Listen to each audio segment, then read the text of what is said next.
Le calcul des limites en un réel.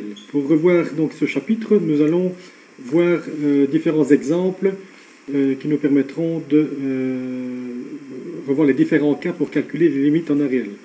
Premier exemple tout simple, nous allons calculer la limite pour x qui tend vers 2, vers moins 2, pardon, de la fonction 3x moins 1.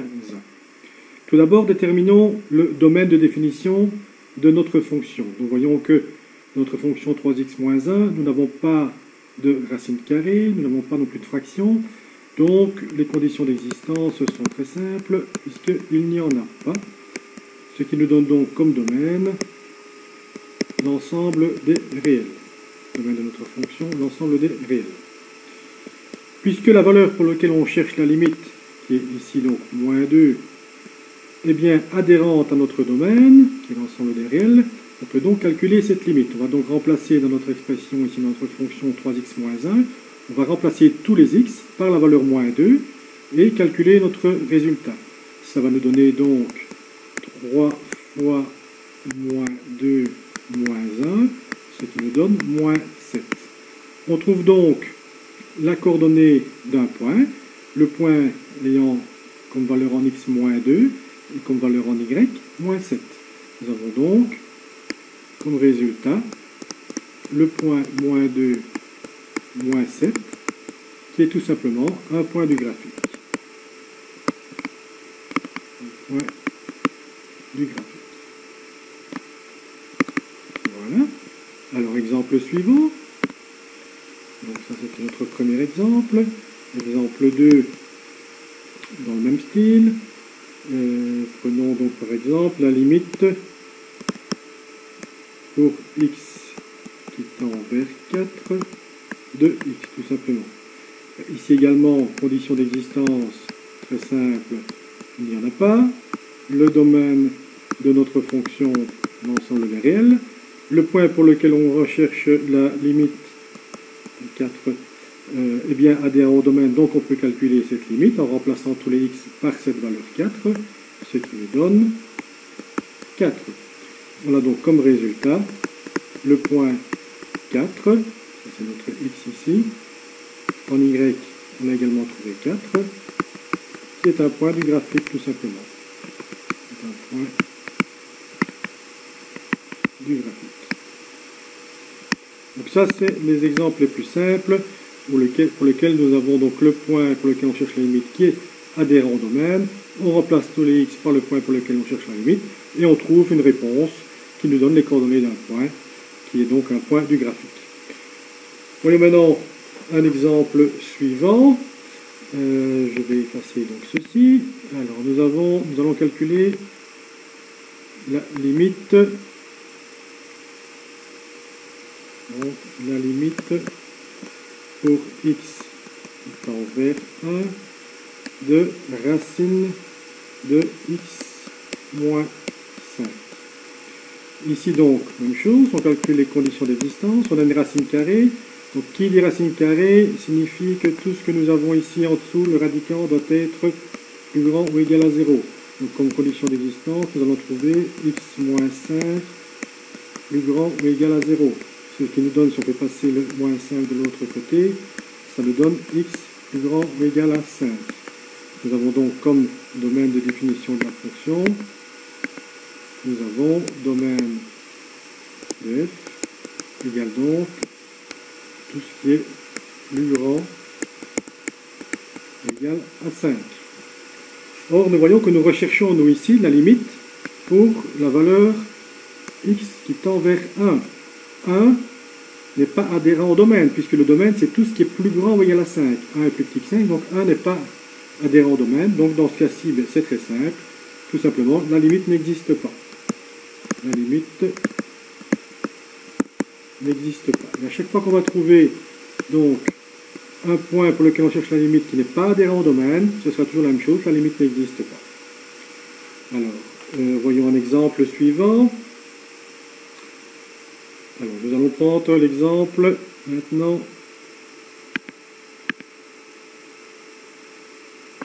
que je vais vous indiquer directement. Donc nous allons prendre la limite pour x qui tend vers 0 de 4 sur x. La condition d'existence, on a une fraction, donc le dénominateur ne peut pas être égal à 0, donc x différent de 0, et donc notre domaine sera l'ensemble des réels sauf 0. Si on remplace donc maintenant x par la valeur pour laquelle on cherche la limite, c'est-à-dire 0, nous allons trouver 4 sur 0. Ça c'est une forme particulière qui va nous donner toujours comme résultat l'infini. Donc nous aurons 4 divisé par 0, ça veut dire que nous aurons l'infini comme résultat. L'infini, ça signifie que graphiquement, nous avons une asymptote verticale. Si je dessine un petit graphique, comme ça à main levée, bien donc en 0, nous aurons au niveau de notre graphique une asymptote verticale. C'est-à-dire que plus je vais me rapprocher du 0, plus je vais tendre vers l'infini. Donc je vais aller quelque chose comme ça, ou peut-être vers moins l'infini. C'est ce que je dois déterminer. Donc là je suis à gauche de 0, et à droite de 0, même chose. Plus je vais me rapprocher, plus je vais vers l'infini, au-dessus ou en dessous, vers plus l'infini ou vers moins l'infini. Maintenant, ce que nous devons déterminer, c'est est-ce que la réponse c'est celui-là ou c'est celui-là, à gauche de 0, et même chose, c'est celui-là ou c'est celui-là, à droite de 0. Pour ce faire, c'est très simple, on va simplement faire un petit tableau des signes. Donc, on prend nos x. On sait qu'on a notre valeur ici critique qui est 0. Et j'ai mon expression 4 sur x. En 0, donc, on n'a pas de résultat. Là, on est d'accord. Maintenant, je veux savoir ce qui se passe à gauche et ce qui se passe à droite de 0 pour savoir laquelle des deux asymptotes je dois reprendre. Donc ici, on avait une asymptote verticale.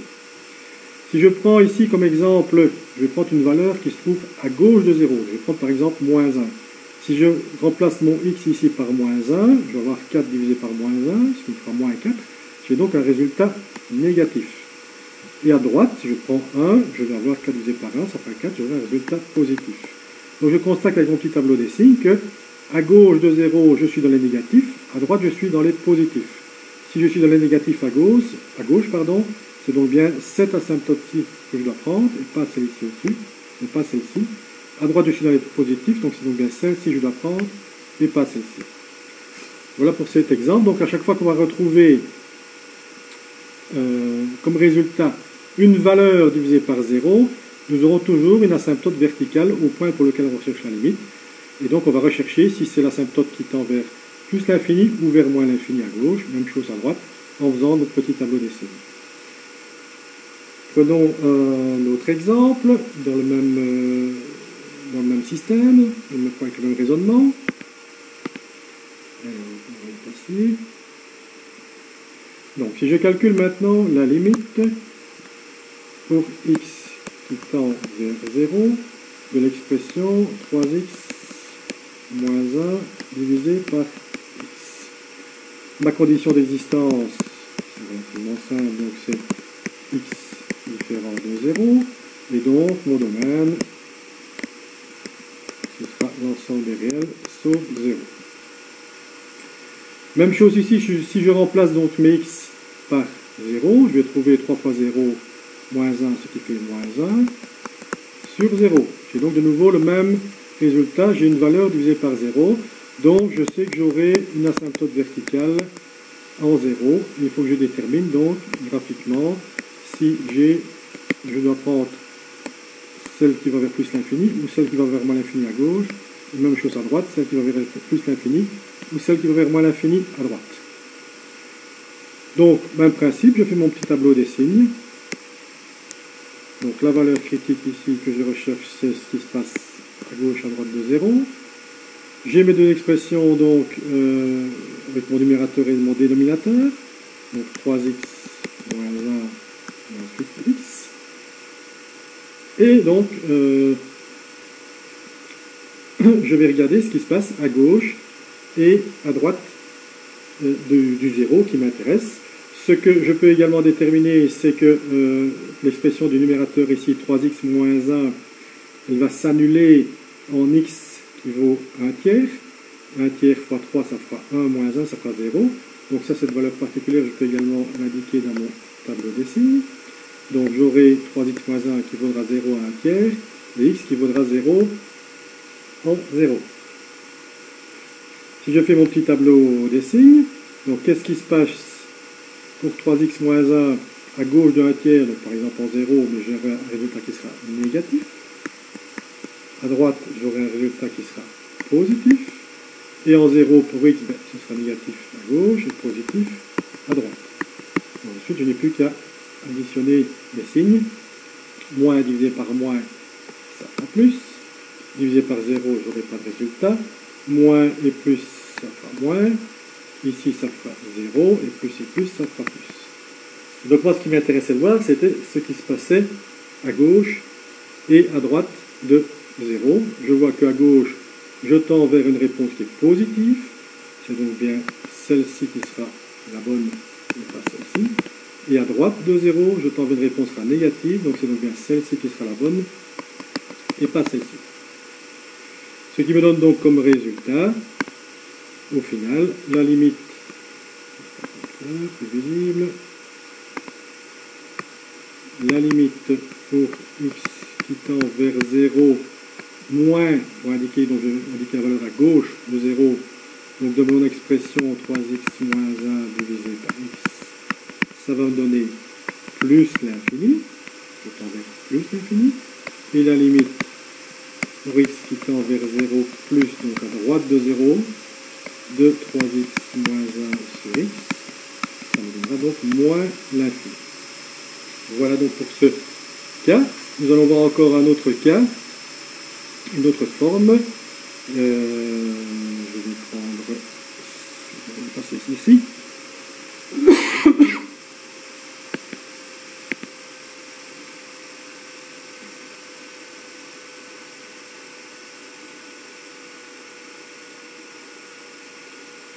Alors, je vais prendre maintenant une forme que nous n'avons pas encore vue.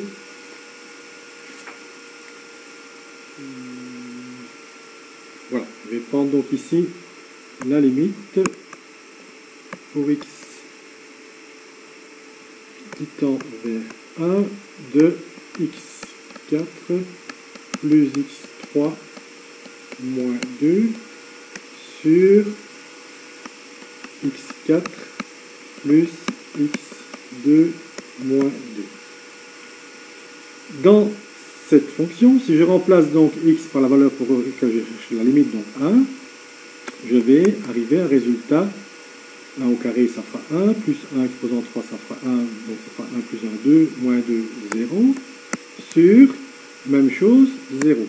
Donc là, j'ai une forme que je n'avais pas encore vue, j'ai 0 sur 0. C'est une forme à déterminer.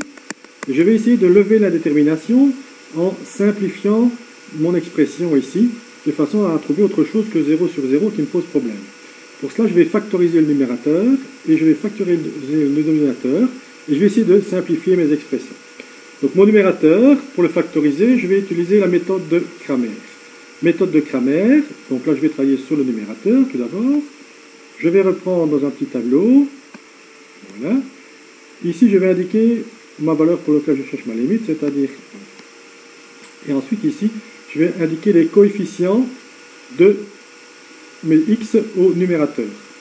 Donc ici je vais avoir pour x exposant 4, j'ai le coefficient 1, c'est comme j'avais une fois x exposant 4, donc je vais indiquer 1. X exposant 3, j'ai également 1. Et puis j'ai moins 2. Mais il ne faut pas oublier qu'entre les deux, j'ai encore x exposant 2 et x exposant 1. Et j'ai comme coefficient à x exposant 2, 0. À x exposant 1, j'ai également un coefficient 0. Et ensuite, j'ai mon moins 2. Donc là, il ne faut pas oublier d'écrire bien tous les coefficients ici pour que cette méthode de Cramer fonctionne. Tous les coefficients en partant de l'exposant le plus élevé et en allant donc jusqu'au bout de mon expression, sans oublier les exposants qui seraient ici avec des coefficients 0. Et ensuite, donc, pour la méthode de Cramer, je vais prendre le premier coefficient, je le fais descendre et je n'en fais rien de particulier, je laisse tel quel. Ensuite, je vais multiplier cette valeur-ci avec celle-ci. Donc là, je vais faire fois. Et mon résultat, je vais l'inscrire ici en dessous du deuxième coefficient. 1 fois 1, 1. Et puis je les additionne. 1 plus 1, 2. Donc là, j'ai fait plus. Et je continue. 1 fois 2, 2. Je les additionne, 2. 1 fois 2, 2. Je les additionne, 2. 1 fois 2, 2. Je les additionne, 0. Je dois toujours arriver à 0 ici à la fin. Si je n'ai pas 0, c'est que je me suis trompé quelque part dans mon calcul. Et ici, je vais utiliser les résultats ici comme coefficient de ma factorisation. Ça va me donner donc pour mon numérateur, j'aurai toujours comme première expression x moins la valeur indiquée ici, donc x moins 1. Si ici j'avais recherché pour moins 1, ça aurait fait x moins moins 1, ça aurait fait x plus 1. Je multiplie, je reprends ce coefficient-ci 1, donc ce sera 1 fois x exposant 3, donc une unité de moins que mon exposant de départ, plus même chose 1 fois x exposant 2, pardon, ça pas fait coefficient 2, excusez-moi, 2 fois x exposant 2, plus 2 fois x plus 2. Ça c'est pour mon numérateur. Et je vais faire exactement la même chose pour le dénominateur. Donc je vais refaire mon petit tableau. Voilà. Hop. Donc 1 ici c'est le même, c'est la valeur pour le recherchement limite. Mes coefficients du dénominateur, donc j'ai 1.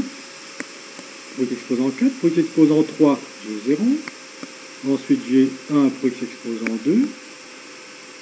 Et puis, donc 1 exposant 3, 0 x exposant 2, et puis donc j'ai encore 0, et puis j'ai moins 2. Pardon, voilà. Ce qui va me donner, donc le 1, il descend, il n'en fait rien. 1 fois 1, 1, je les additionne, ça me fait 1. 1 fois 1, 1, je les additionne, ça fait 2. 1 fois 2, 2, je les additionne, ça fait 2. 1 fois 2, 2. L'addition, ça fait 0, c'est bien correct si j'arrive à 0. Je factorise donc le dénominateur, ce qui me donne, je vais le mettre ici en dessous, ce sera plus simple, ce qui me donne x moins 1, ça c'est la même chose, multiplié par x exposant 3, plus x exposant 2, plus 2x, plus 2. Et donc là, ayant factorisé mon numérateur et mon dénominateur, j'ai ici une expression qui est commune et que je peux donc simplifier. Il me reste donc cette partie-ci, qui est la même que ma fonction de départ, mais j'ai simplifié x moins 1 au numérateur, x moins 1 au dénominateur. Si maintenant ici je remplace alors mes x par la valeur pour laquelle je suis limite, donc par 1, ça va me donner quoi? On va voir si j'ai autre chose que 0 sur 0, ce qui m'arrangerait. Ça va me donner donc, si je remplace, je vais arriver à 7 au numérateur, donc je remplace tous les x par 1, et au dénominateur, je vais arriver à 6. Donc j'ai bien autre chose que l'expression 0 sur 0 que j'avais au départ qui m'embêtait. Et donc ici, je vais arriver à un point de coordonnées 1, donc c'est le x pour lequel je cherche la limite, et comme y, 7 sixièmes. Et dans ce cas-là, donc, ce point 1, 7 sixièmes sera toujours un trou du graphique. Donc à chaque fois qu'on va trouver une expression 0 sur 0, on essaye de factoriser le numérateur et le dénominateur pour pouvoir simplifier une partie de l'expression. On recalcule la limite au point pour lequel on est en train de chercher cette limite. Et si je trouve donc un résultat, eh bien j'ai donc un point du graphique, un point 1, 7 sixième dans ce cas-ci, qui est un trou dans mon graphique. Voilà donc pour cette autre forme, et donc à chaque fois qu'on aura un 0 sur 0, on procède de la même manière. Voilà, bon courage pour la suite.